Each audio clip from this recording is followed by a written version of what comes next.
जिंदगी से शेर की एक दिन की जिंदगी बेहतर है। Tipu Sultan, the Tiger of Mysore, was the greatest freedom fighter of India, who at the first initiated the freedom war against the Britishers.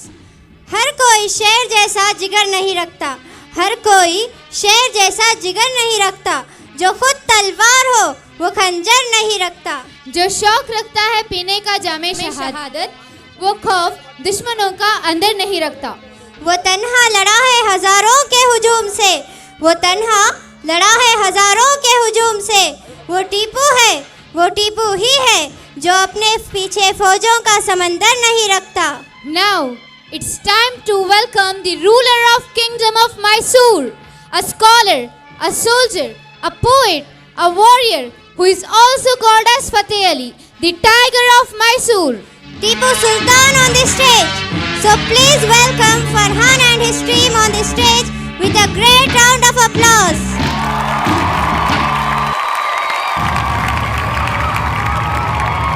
मुगलिया सल्तनत का सूरज डूब रहा था।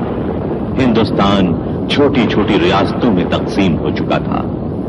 7 समंदर पार से अंग्रेज ताजिरों की ईस्ट इंडिया कंपनी ने अपने खूनी पंजे उन रियासतों पर फैला दिए थे।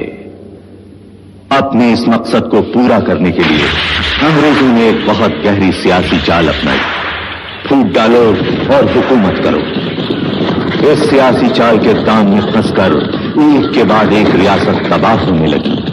अंग्रेजों ने भाई को भाई, पड़ोसी को पड़ोसी से लड़वाया, मजहबी फसादात करवाए, मंदिरों मस्जिदों को नापाक किया। यहां तक कि अंग्रेजी हुकूमत का मनहूस साया सारे हिंदुस्तान पर एक गिद्ध की तरह मंडलाने लगा।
ईस्ट इंडिया कंपनी के नए गवर्नर जनरल लॉर्ड कॉर्नवालिस के एलजी जनरल रैक हाजिर है।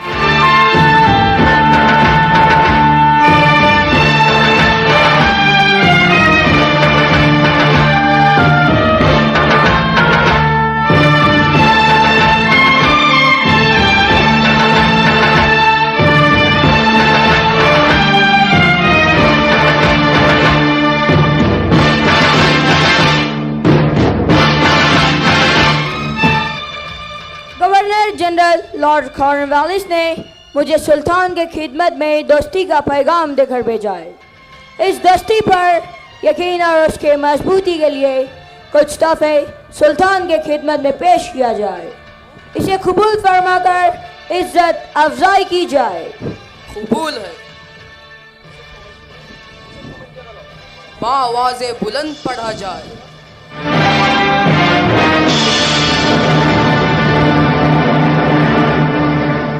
ईस्ट इंडिया कंपनी के नए गवर्नर जनरल लॉर्ड कॉर्नवालिस के फरमाए रवा सल्तनत खुदादाद मैसूर शेर दिल टीपू सुल्तान की खिदमत में नजराना खुलूस और मोहब्बत पेश है। कंपनी ने गवर्नर जनरल के लिए सियासी और फौजी मंसूबों पर अमल करने का फैसला किया है। उन्हीं मंसूबों पर कंपनी और सल्तनत खुदादाद की दोस्ती भी शामिल है। गवर्नर जनरल लॉर्ड कॉर्नवालिस सुल्तान को इसी दोस्ती की दावत देते हैं और यकीन दिलाते हैं कि कंपनी के मौजूदा इलाकों मुंबई, मद्रास और बंगाल को छोड़कर जितना भी इलाका सुल्तान की मदद से फतह होगा, उसमें से वो आधा इलाका सुल्तान का होगा, जिसे वह पसंद फरमाएंगे। जंग में कामयाबी के बाद माल-ए-गनीमत और कैदियों के बारे में सुल्तान का फैसला आखिरी तस्लीम किया जाएगा। फौज के सिपह सालार सुल्तान की मर्जी से मुकर्रर किए जाएंगे। मुआहिदा लॉर्ड साहब सुल्तान की मंजूरी के बाद किसी वक्त भी श्रीरंगापट्टन आ सकते हैं। जनरल डायरेक्टर, हम इन तोहफों और दोस्ती की दावत के लिए गवर्नर जनरल लॉर्ड कॉर्नवालिस का शुक्रिया अदा करते हैं, लेकिन हिंदुस्तानी हुक्मरानों के खिलाफ जंग में उनकी मदद करने से इनकार करते हैं। हमें ताज्जुब है कि उन्हें हमारे बारे में कुछ नहीं मालूम, जबकि हम उनके बारे में अमेरिका से लेकर हिंदुस्तान तक सब कुछ जानते हैं। या वो हर बात जानने के बावजूद भी अनजान बनने की कोशिश कर रहे हैं। गवर्नर जनरल लॉर्ड कॉर्नवालिस का ख्याल है कि उनके आने से पहले तमाम बातों को भुला देना चाहिए और नए सिले से कंपनी और सुल्तान में ताल्लुकात कायम हो जाना चाहिए। हम उनके इस ख्याल की कदर भी करना चाहे तो नहीं कर सकते, क्योंकि हम जानते हैं मुंबई, मद्रास और कोलकाता में हथियारों से भरी हुई जहाज़ खाली हो रही है। ये सब अमेरिका में होने वाले नुकसान का हिंदुस्तान से पूरा करने का मंसूबा है। अगर ऐसा भी है तो इस दोस्ती के मुआहदे के बाद सल्तनती खुदादाद का भी फ़ायदा है और हिंदुस्तान में कंपनी के कदम मजबूत हो जाएंगे और सल्तनती खुदादाद के पड़ोसियों के खतरे से छुटकारा मिलेगा और आधा हिंदुस्तान उसका होगा। आधा हिंदुस्तान तो बहुत बड़ी चीज़ है। हम तो हिंदुस्तान के एक चप्पे की भी गुलामी बर्दाश्त नहीं कर सकते। अगर ईस्ट इंडिया कंपनी मशरिक से लेकर मगरिब तक, शुमाल से लेकर जुनूब तक, ज़मीन से लेकर आसमान तक सारी कायनात देकर भी हमसे हिंदुस्तान का एक ज़र्रा भी मांगे तो हम इनकार कर देंगे। बट योर हाइनेस, तारीख गवाह है कि हमारे वालिद नवाब हैदर अली ख़ान बहादुर ने इस सरज़मीन की हिफाजत में अपनी जान कुर्बान कर दी थी और हम इस सरज़मीन पर अपना खून छिड़कने के लिए तैयार बैठे हैं। 7 समंदर पार आने वाली कौम की दोस्ती से बेहतर तो हमें अपने पड़ोसियों की दुश्मनी ज़्यादा प्यारी है। कश्मीर से लेकर कन्याकुमारी तक, बंगाल से लेकर पंजाब तक, इस सरजमीन पर पड़ने वाला किसी अंग्रेज़ का कदम टीपू की छाती पर पड़ेगा। हम गैरों के लिए अपनों का गला नहीं घोटते। सुल्तान एक बार फिर गवर्नर जनरल की तजवीज़ पर गौर फरमाए। इस दोस्ती में सुल्तान की इज्जत, अजमत और शोहरत है।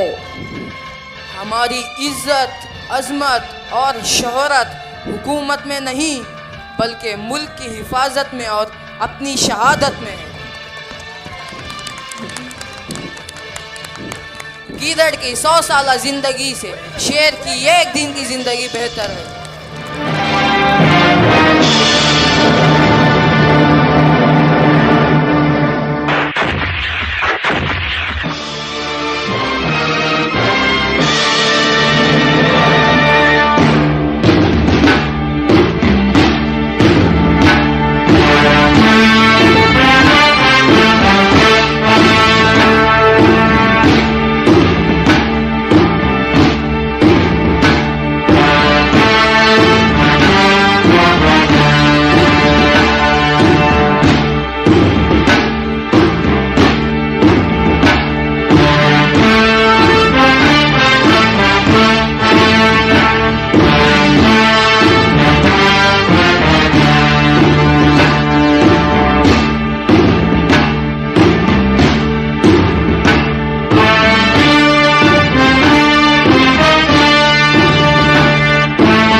ये वह नाम है जिसे अंग्रेज भी काबा करते थे।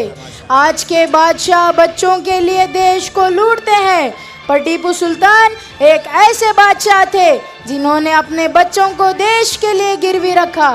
अंग्रेजों को यकीन था कि वो टीपू के रहते हिंदुस्तान में कभी ताकतवर नहीं हो सकते, इसीलिए इन्होंने मराठा और नवाबों के साथ मिलकर टीपू पर पीछे से हमला किया गया। 4 मई 1799 को मैसूर का शेर दहाड़ता हुआ शहीद हो गया। बशर की सरबुलंदी में भी कई राज होते हैं, बशर की सरबुलंदी में भी कई राज होते हैं। जो अपना सर दे दे सरे मैदान में, वही सरफराज होते हैं। Thank you very much everyone.